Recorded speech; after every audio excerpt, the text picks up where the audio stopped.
તો દર્શક મિત્રો, સૌથી પહેલા તમે આ વિડીયો જુઓ કે જ્યાં શકુંતલાબેન વસાવા જેલની બહાર આવી ગયા. ડેડિયાપાડાની અંદર પણ ભાઈ એમનું ભવ્ય સ્વાગત કરવામાં આવ્યું.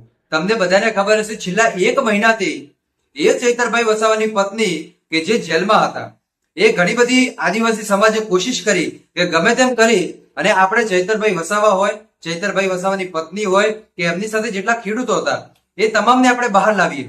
પણ અહીંયા હાઈકોર્ટમાંથી રાહત મળી તો માત્ર ને માત્ર શકુંતલાબેન વસાવા અને બીજા ખેડૂતોને. ચૈતરભાઈ વસાવા અત્યારે પણ એ જેલની અંદર જેલવાસ ભોગવી રહ્યા છે. છેલ્લા 1 મહિનાથી આ કેસ ચાલી રહ્યો હતો, જે 2023 ની અંદર એ ફોરેસ્ટ અધિકારી પર હુમલો કર્યો હતો અને ત્યારબાદ 2026 ની અંદર આ ફેસલો આવ્યો કે આ બધાને કોર્ટે 7 વર્ષની સજા ફટકારી નાખી.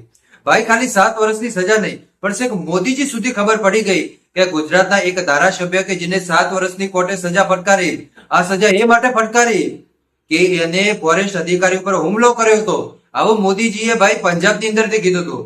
એટલે ચૈતરભાઈ વસાવાનો ડંકો ક્યાં સુધી વાગે એ તમે અહીંયાથી સમજી શકો. તમે કોઈ પણ દિશાની અંદર જાઓ કે કોઈ પણ જગ્યાએ જાઓ, ચૈતરભાઈ વસાવાનો ડંકો હંમેશા માટે વાગતો રહ્યો. ખાલી આજ માટે નહીં, તમે કોઈ પણ જગ્યાએ જાઓ, ચૈતરભાઈ વસાવાનો ડંકો વાગતો જ રહ્યો. અને હમણાં જે ભાઈ સોશિયલ મીડિયાની અંદર માહિતી મળી એ મુજબ કે જ્યારે શકુંતલાબેન વસાવાને જામીન મળવાના હતા એની પહેલા તમને ખબર હશે કે તારીખ ઉપર તારીખ પડી ગઈ હતી.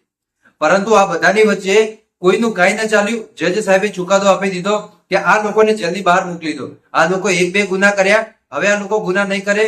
એની માટે એમની સામે સમક્ષ જેટલા એમના જામીન માટે જે સાઇન કરવા માટે આવ્યા હતા એ લોકોએ સાઇન કરી અને પછી આ શકુંતલાબેન વસાવાને જેલની બહાર મોકલી દીધા. અને એક બહુ સારા સમાચાર કહેવાય કે જેલની બહાર આવી ગયા અને બહુ એક સારી એન્ટ્રી પણ થઈ ગઈ ભાઈ એ ડેડિયાપાડાની અંદર. તમે શું કહેશો કમેન્ટ કરીને જરૂર બતાવજો.